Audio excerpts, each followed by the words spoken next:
People at the wedding only saw the confident, polished Adrian standing tall, but none of them knew the past that shaped him.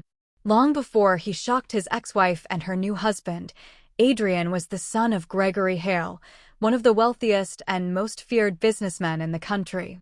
Everyone assumed Adrian grew up spoiled, entitled, and protected by money, but his reality was far different. At 22, Adrian was careless, stubborn, and convinced life would always stay comfortable. One evening, his father called him into his private office, a room where billion-dollar decisions were made every day. Gregory looked at his son with a seriousness Adrian had never seen before and said, "A man who never struggles will never understand value. A man who never loses anything will never learn to protect anything." Adrian didn't understand what those words meant, not until the next morning. His bank accounts were frozen. His credit cards stopped working. His luxury penthouse access was disabled. His car, driver, and security vanished. Overnight, Adrian Hale went from billionaire heir to a man standing on the street with nothing but a single travel bag. 2 days later, his father sent him a simple message. "Survive 1 year without my money. Earn your own name. Become a man, not an heir." Adrian didn't beg. He didn't return home. Instead, he took the only job he could find, an assistant at a small tech firm, doing everything from cleaning floors to organizing files, wearing the same suit for months. People mocked him. Some pitied him. No one knew he was the son of Gregory Hale. And he never told anyone.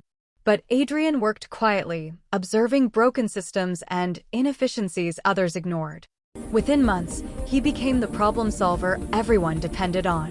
By the end of the year, he created a full automation system that saved the company millions. When the CEO saw it, he didn't offer Adrian a promotion. He offered him partnership. And for the first time in his life, Adrian succeeded without a single coin from his father. When Gregory called him again, his voice held something new: pride. "Now you are ready," he said. "Not to inherit my empire, but to build your own." Adrian went on to create his own company, one that grew faster than anyone expected. But during the early restructuring of that company, he temporarily lost his position, the period when Clara, his wife at the time, believed he had failed. She never knew he had already survived storms far greater than job loss. She never knew he was being prepared for something bigger. And she never knew that the man she divorced was a Hale. Now, standing at her wedding, invited only to humiliate him, she was about to learn exactly who he had lost.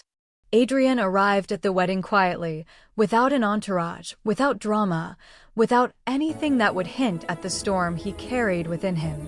The grand hall was glowing with gold lights, violins playing softly, guests laughing, champagne glasses raised, and the bride, Clara, smiling proudly beside the man she had chosen over him.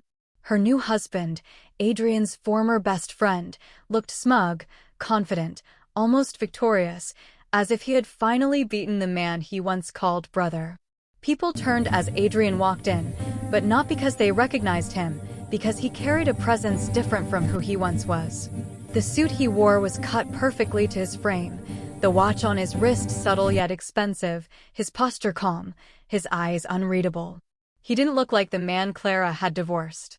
He didn't look broken. He didn't look humiliated. He looked elevated. Clara's smile froze the moment she saw him. For a second, she forgot how to breathe. The groom whispered, "Ignore him. He's nobody."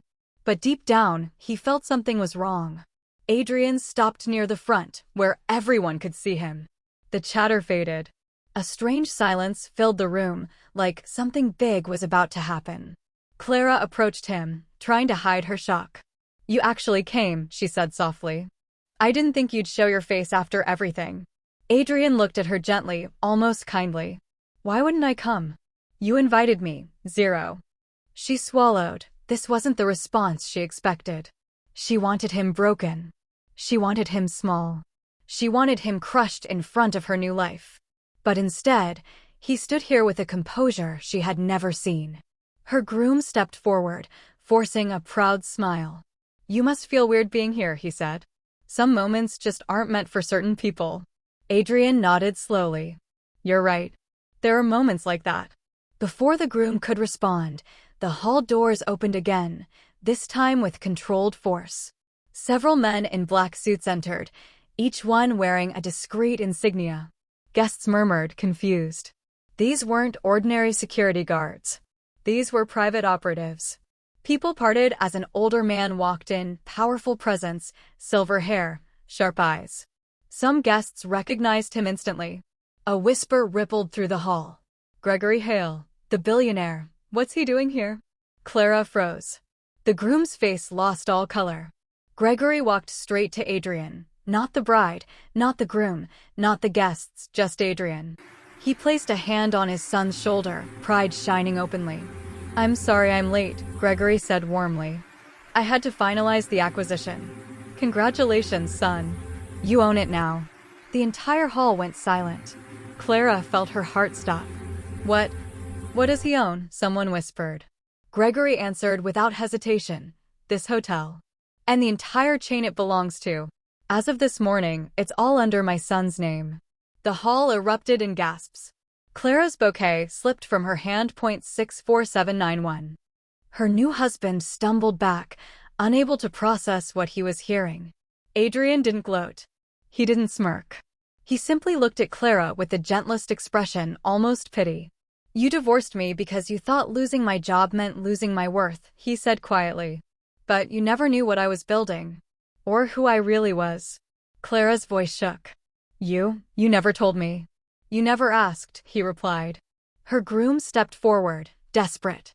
You're lying. This can't be true, he was broke. Gregory laughed softly. My son was never broke. He was being tested.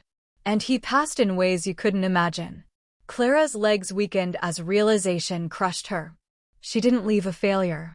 She left a rising king. Adrian took a step back, giving her one last look, soft, respectful, final. I wish you both the life you chose, he said. Mine is already waiting. He turned and walked away, his father beside him, the hall splitting in silence as they passed. Guests whispered. The groom trembled. Clara's world shattered.